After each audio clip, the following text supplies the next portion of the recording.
Lead magnet ini adalah sesuatu yang menarik, bermanfaat, ringan, dan dibagikan secara gratis ya, dengan tujuan untuk mendapatkan kontak atau database. Kontak di sini bisa nomor WA, alamat email ya, dan sebagainya. Dan biasanya juga disertai dengan nama ya. Nah, sebaiknya di sini lead magnet ini berupa produk informasi ya, produk digital. Kenapa? Karena bisa kita buat ini dengan tanpa modal ya, atau gratis. Tetapi value-nya justru ini bisa lebih tinggi daripada produk fisik yang pengadaannya membutuhkan modal. Oke, sebagai contoh ya, di sini kita menjual sepatu kulit. Nah, daripada kita memberikan kaos kaki ya secara gratis sebagai lead magnet, tentu lebih baik kita berikan ebook atau video yang membahas mengenai cara terbaik merawat sepatu kulit misalnya agar bisa awet selama belasan tahun. Atau mungkin tips memilih jenis dan bentuk sepatu kulit untuk berbagai penampilan dan acara. Dan masih banyak lagi ya informasi yang menarik, penting, dan bisa kita jadikan lead magnet ya dalam bentuk ebook misalnya atau video. Dan ini bisa kita buat dengan gratis atau tanpa modal. Dan tentu selain itu ya, karena ini produk digital, maka ketika kita berikan kepada 1.000 orang, 5.000 orang, 10.000 orang, bisa ya, tanpa harus menyediakan stoknya. Berbeda ketika kita membagikan kaos kaki. Jika kita hanya memiliki 1.000 pasang kaos kaki, maka kita tidak bisa menawarkan kepada lebih banyak orang lagi ya. Jadi akan ada orang yang kehabisan stoknya ya. Jadi dengan gambaran ini kita bisa simpulkan bahwa sebaiknya lead magnet ini adalah produk informasi atau produk digital. Oke, selanjutnya kenapa kita butuh lead magnet ini? Kita menjual produk dan yang kita cari adalah penjualan ya. Dari penjualan tersebut kita akan mendapatkan profit. Nah, lalu kenapa kita membutuhkan lead magnet? Di mana perannya? Oke, di sini saya akan bahas.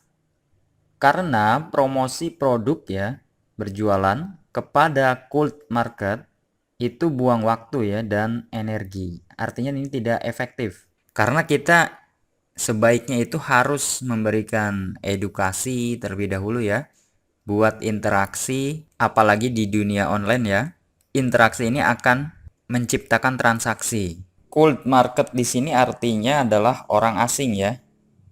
Orang yang sama sekali belum mengenal siapa kita dan belum pernah berinteraksi sebelumnya. Jadi di sini bisa Anda bayangkan kita tidak punya database ya. Kita dalam berjualan adalah promosi secara langsung ya kepada sebanyak mungkin orang baru. Nah, ini kan bisa dibilang kita melakukan pekerjaan besar ya yang menyita waktu dan energi tetapi hasilnya tidak efektif. Mungkin akan terjadi penjualan, tetapi jika dengan alokasi waktu dan energi yang sama digunakan dengan kita membagikan lead magnet dulu ya, mengumpulkan database, lakukan edukasi, interaksi, kemudian kita jualan, maka transaksinya akan jauh lebih banyak ya. Oke, di sini media yang menjadi perantara ya agar orang mau datang dan berinteraksi ini adalah konten. Nah, lead magnet ini kaitannya dengan produk informasi adalah konten tetapi yang eksklusif ya. Artinya mereka bisa akses secara gratis, hanya saja perlu mendaftar atau memasukkan alamat email atau kontak mereka ya.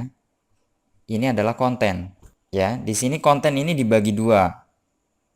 Ada yang kita berikan secara publik ya, artinya siapapun bisa akses. Ini contohnya kita memiliki channel YouTube, kita buat video konten, kita upload secara publik. Siapapun yang berkunjung bisa melihat konten video tersebut. Begitu juga dengan artikel di blog ya. Ini namanya konten publik. Dan ada juga konten yang hanya bisa diakses ya secara eksklusif. Artinya mereka harus mendaftarkan terlebih dahulu kontak mereka. Dan kita bisa kirimkan nanti ke kontak mereka ya. Misalnya mereka memasukkan alamat email, kita menjanjikan ebook, maka link download ebook kita kirim ke alamat email mereka. Nah, jadi lead magnet di sini adalah pintu masuk ya, agar orang bisa berada di list kita. Dari uraian ini, kita bisa simpulkan bahwa berjualan akan lebih mudah jika kita melakukannya kepada database atau kontak yang sudah mengenal kita, ya, sudah berinteraksi. Dan salah satu cara untuk mendapatkan database ini adalah dengan membagikan lead magnet atau sesuatu yang menarik dan berhubungan dengan produk yang akan kita jual dan bisa mereka dapatkan secara gratis. Oke, logikanya seperti ini. Secara umum, orang itu suka dengan kegiatan atau aktivitas belanja. Ya, mereka beli ini, beli itu. Tetapi mereka benci dengan iklan yang hard selling. Nah, kita tahu itu, maka cara untuk mendapatkan perhatiannya adalah dengan media konten ya. Kita memberikan konten yang bermanfaat. Kita bisa lihat ketika kita di televisi misalnya ya, ada iklan, seringkali kita juga pindah channel untuk melihat channel lain ya. Atau mungkin kita juga sedang membaca sebuah artikel di portal berita ya, berita online. Kemudian ada interupsi berupa pop-up yang berisi video dan autoplay ya, langsung berputar, memutar iklan produk.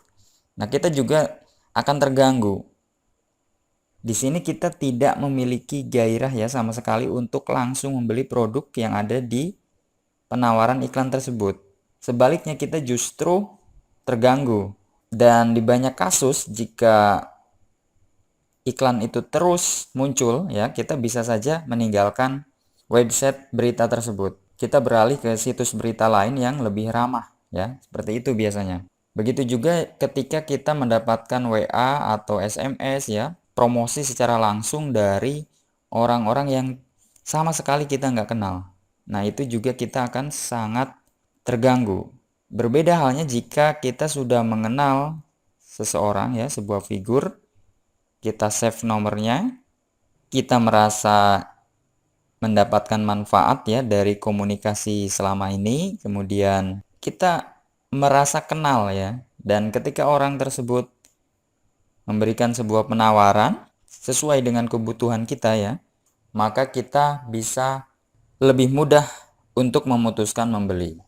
Oke, yang kedua di sini berjualan kepada warm bahkan hot market, yaitu orang yang sudah kenal kita dan sudah pernah bahkan sering interaksi sebelumnya ya. Itu akan jauh lebih mudah closing ya atau terjadi penjualan dibandingkan kita promosi kepada cold market atau orang baru ya. Kenapa bisa seperti itu? Ya karena orang sudah melihat kredibilitas kita ya. Mereka juga mempelajari siapa kita dan faktanya 83% dari penjualan itu terjadi bukan karena produknya, melainkan karena penjualnya. Nah, dengan fakta ini kita semakin paham bahwa sebetulnya sangat penting sekali untuk memiliki list atau database ya, dan kita terhubung dengan baik, ada interaksi sehingga list kita ini jadi sangat berkualitas. Kemudian di sini manfaatnya ketika kita memiliki database ini akan menghemat biaya promosi jangka panjang.